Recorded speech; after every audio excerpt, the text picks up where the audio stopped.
नमस्कार। चलिए आज चलते हैं 7वीं सदी के भारत में, एक ऐसी दुनिया में जहां पता है क्या था, सत्ता और कविता का एक अनोखा संगम।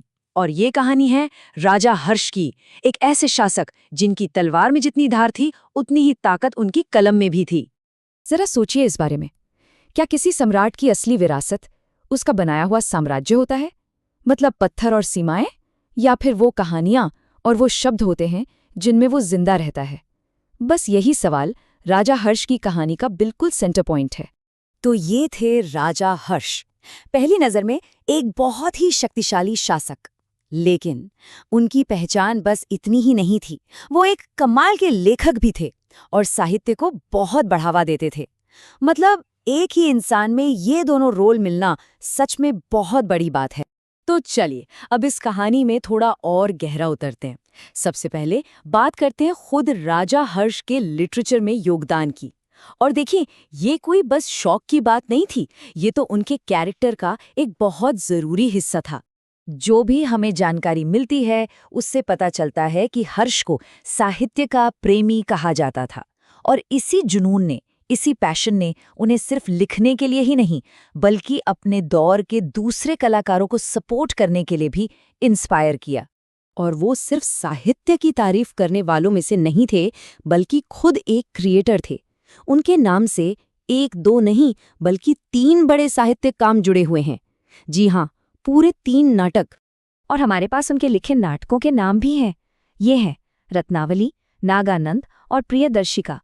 ये सिर्फ नाटकों के नाम नहीं हैं, ये तो इस बात का सबूत है कि उस राजा के अंदर एक क्रिएटिव आत्मा बसती थी। अच्छा, तो ये बात तो एकदम साफ हो गई कि हर्ष खुद एक लेखक थे। पर यहाँ एक सवाल उठता है कि उनके लिए कौन लिख रहा था?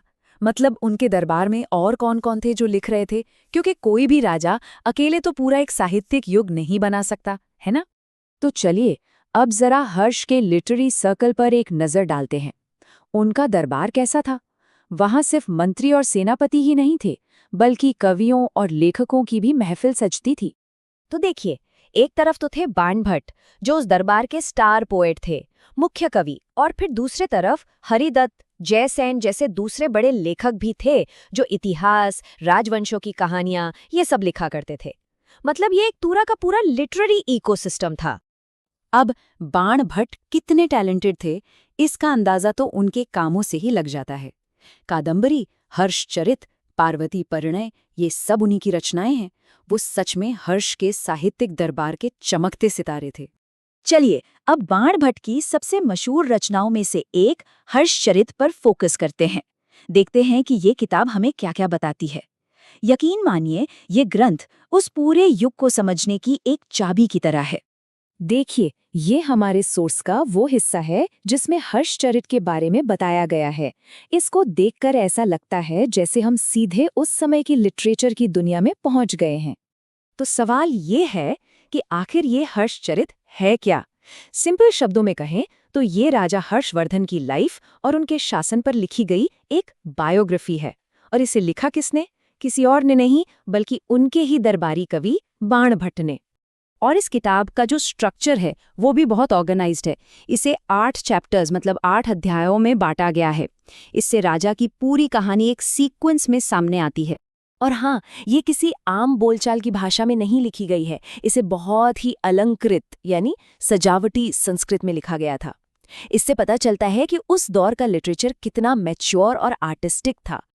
अब अगर कहानी की बात करें तो ये किताब राजा हर्ष के खानदान के इतिहास से शुरू होती है और उनकी बहन राज्यश्री के एक बड़े ही ड्रामेटिक रेस्क्यू तक जाती है। यही चीज़ इसे एक हिस्टोरिकल डॉक्यूमेंट के साथ साथ एक बहुत ही दिलचस्प कहानी भी बनाती है।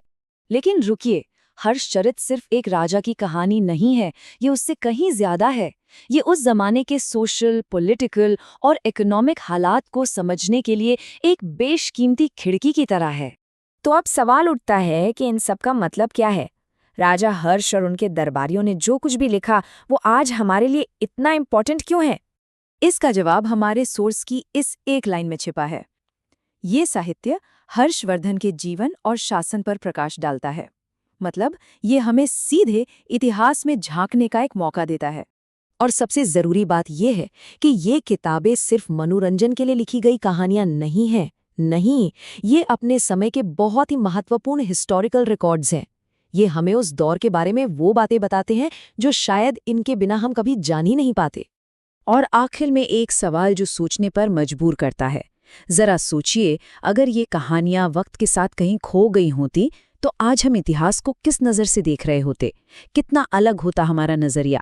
क्योंकि साहित्य सिर्फ आर्ट नहीं है, ये हमारी कलेक्टिव मेमोरी का, हमारी साझी यादों का रखवाला है।